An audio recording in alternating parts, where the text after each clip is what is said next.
Hi, you now find yourself lost in Irvingland.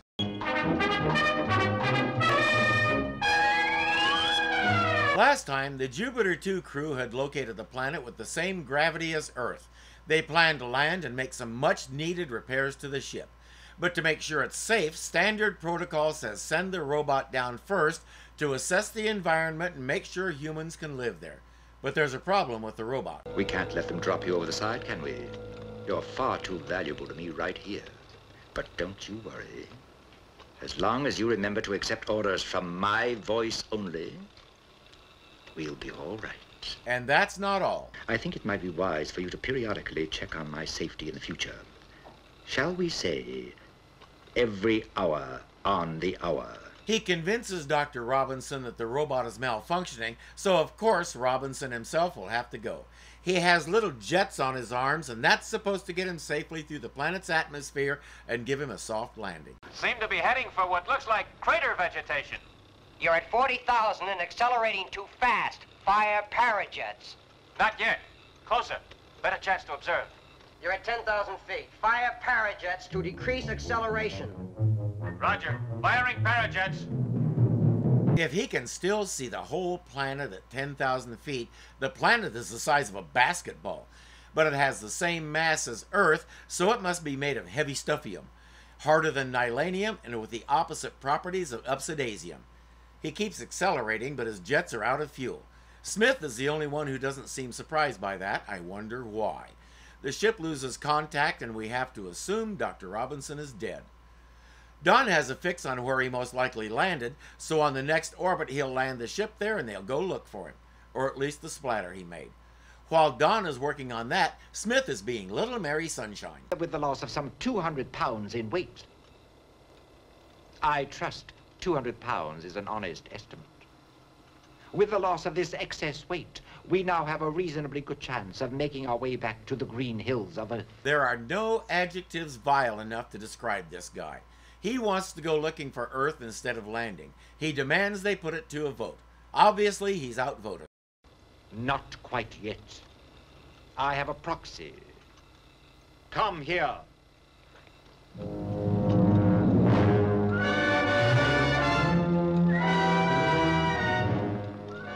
No, stop.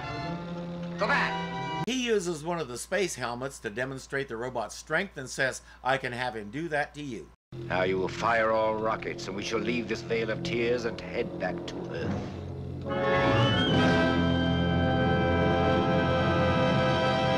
Once again, he forgets that if he has the robot kill Major West, nobody knows how to fly the ship, so his chances of getting back to Earth shrink to diddly squat.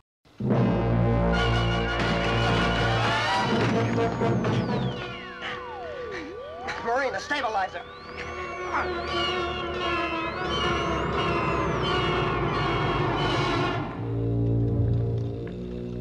And they just got worse. I saw an interview with June Lockhart on TV one day while this show was running. The host asked her how they did those scenes. Was the floor on a gimbal or something? As she said no. They tilted the camera and we literally threw ourselves around the set. They must have practiced a lot because it's pretty convincing. Robot! You're not giving any orders to that robot except one. When I tell you to, you'll say exactly 6 words. Robot, go back to your compartment. Deviate by 1 syllable, 1 breath, and it'll be your last. Now break his neck anyway, because they pretty well established that he tampered with Dr. Robinson's jets, and it's clear he has control of the robot. It's time to jettison that excess weight that threw you off course. Too bad Don is a better person than Smith is. He has a better idea. Shut up! You must listen to me. It concerns all our lives. Yours as well as mine. The rockets!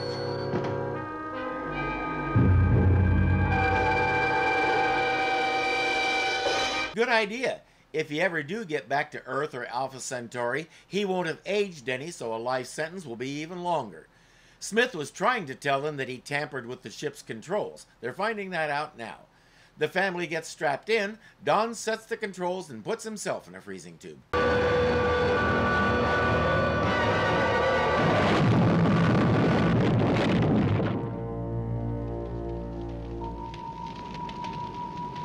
You were supposed to be going in for a landing, not a belly flop.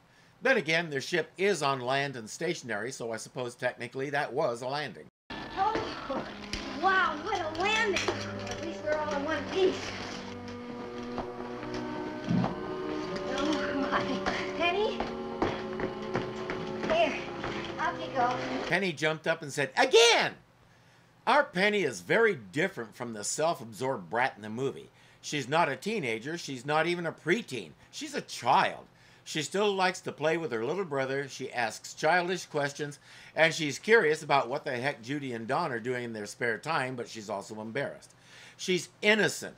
In many ways, she's more innocent than Will, even though she's a few years older than he. Where Will is the eternal optimist who analyzes things and finds out what makes them tick, Penny is the cautious optimist who views the world through a lens of wonder. She can't help being awestruck by everything she's seeing and experiencing, and she's scarfing it all up like Hazel scarfs up her food. It's all a source of constant amazement to her, so regardless of what's happening, she loves her life right now. Judy unfreezes Dawn, and they're trying to figure out how to get a reading on the atmosphere. Here's an idea. Unfreeze Smith, shove him outside, and if he's still alive in 5 minutes, you know the air is breathable. If he croaks, you know it's not. A Smith is a handy piece of equipment to have in this situation, but if the air is bad, you can only use it once. Hey, I just thought of something. Once before, I figured out a way how to make the robot obey. I bet I could do it again. If nobody else can do it, what makes you think you can? You just watch me. Don't believe me, just watch. Step forward, my mechanical friend. Good boy, Will. How did he do that? I don't know. Possibly something in the quality of his voice that strikes a responsive chord. What you mean is he does a great impression of Smith, right down to the swagger. Will, tell him to go out and make an environmental estimate. Sure. We need an environmental estimate, my good man. Go out and make it. Affirmative. Now that the good guys have a way to control the robot, everybody's breathing a little easier, and Will is proud of himself.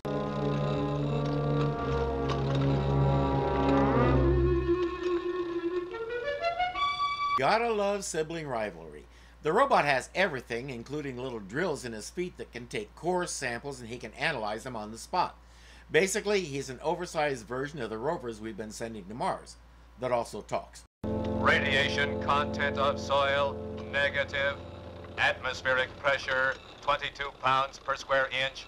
So far, so good. Temperature, 35 degrees Fahrenheit.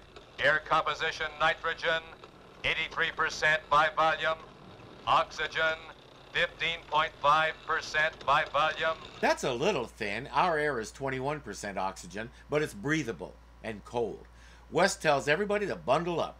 They have a vehicle he calls a chariot, so they assemble that and head out to look for John. We picked something up on the scanner. Great. What direction? Just as we're going. That way. There's something strange that way.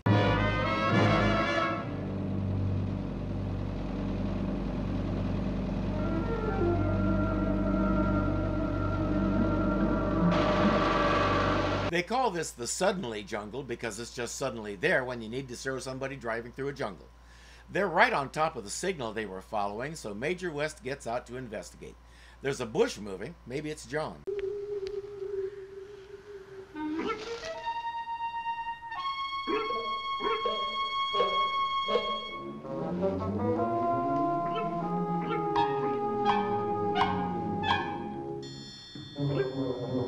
It's not John, it's a monkey with a hat.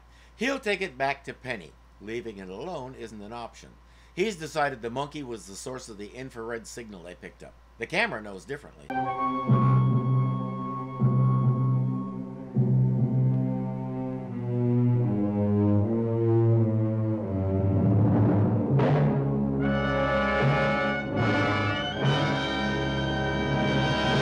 At least he landed on something soft. I'm gonna call you Debbie. In the movie, she named it Blarp. Come on, kids, let's go. Come on.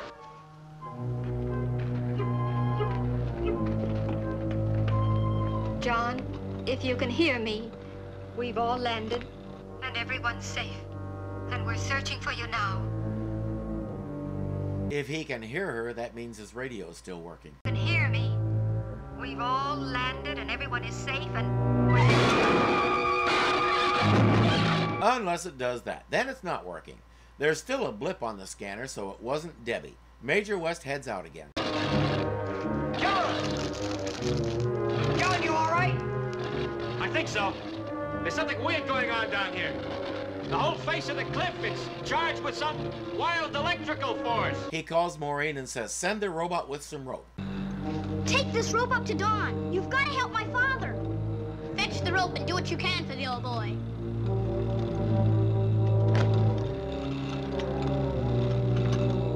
Well, what's the matter with it? I don't know. Where are you going? Every hour on the hour, check on safety. Has he been doing this all along?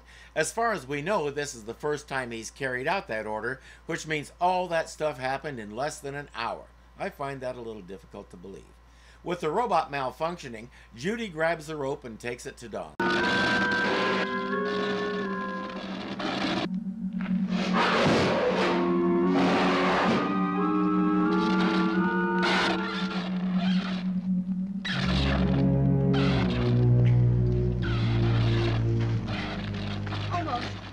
They get him out of the helmet, have a little reunion, then it's time to report. Well, I must have got to within about 100 feet above the ground before I could get the parajets to working.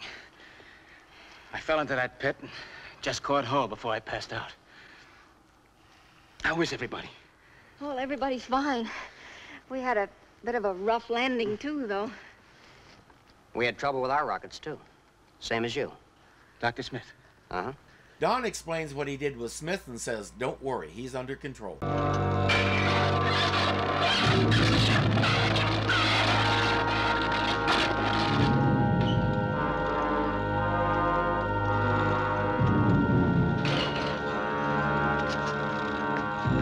Make that was under control. He's back to his primary mission, return to Earth.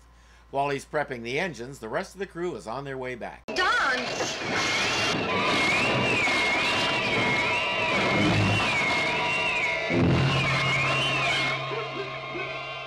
Cover your eyes! The next band I form is going to be called the Electric Tumbleweeds. It rolls on its way, but not before it sucks all the juice out of the chariot. Everything is dead. It's not going anywhere. I bet it only blew out the main generator fuses. We could try wiring past them, We're not going to try anything. We're going to get out and walk the rest of the way. but it'd only take a half an hour or so just to try it. I want us all safely back in the ship before nightfall. He's afraid if Will's idea doesn't work, they'll be stuck out here at night, and they have no idea what comes out at night. Start walking. You tin-plated fraud! You worthless electronic scrap heap! You've got to know how to fly this spaceship! Space flight is not a function of environmental control robots. Function? I'll function you right down to a bunch of melted transistors! Because that would make everything better. Where's that laser gun? Warning, warning, warning. Emergency protective circuit activated. Warning, 40,000 volts now in circuit. It knows how to protect itself, which is a tad more important than knowing how to fly the ship. He talks the robot down, then says we have to get rid of everyone except Major West. And we have to do it one by one, make it look like accidents. A strong jolt of electricity, for instance. We can always explain it away as metabolic failure due to unknown elements in the atmosphere. Remember that when you find yourself alone with any one of them. In other words, they're targets of opportunity. Find one of them alone, electrocute them. Meanwhile, Smith needs to gain Major West's confidence. That means he has to pretend he's had a complete change of heart. The others return and he goes into his act. Have you considered what drastic atmospheric changes could take place on this planet? We've already had the robot check out the conditions here. But not at night. Everything could change then. He's got a point there. Exactly. And I can help, thereby proving my complete reformation. Don't trust him. He's as slippery as a bucket of eels. My dad came up with a better one. He's slipperier than two eels making love in a keg of snot. To prove his new virtue, he sends the robot out to do an atmospheric analysis at night, thus leaving himself defenseless. At supper, Will isn't at the table. Will? Well, he's not here. He told me he had an idea on how to fix the chariot. Now, I left strict orders that no one leaves the ship at night. That's just what I told him. And you didn't tell your parents because... What's he doing out there alone? Now, of all times. What's the matter with now? But you don't understand. The robot is out there. We know that. Now tell us what we don't understand. He's just liable to find Will. And? And I suppose he'll bring him back. This is what you told the robot to do, and now you're afraid he'll do it. Guess I was wrong. I really thought I could fix it. Boy, it's cold. I gotta get back to the ship. A light. No, a Bud Light. Phase 1, when unessential personnel are found alone, destroy.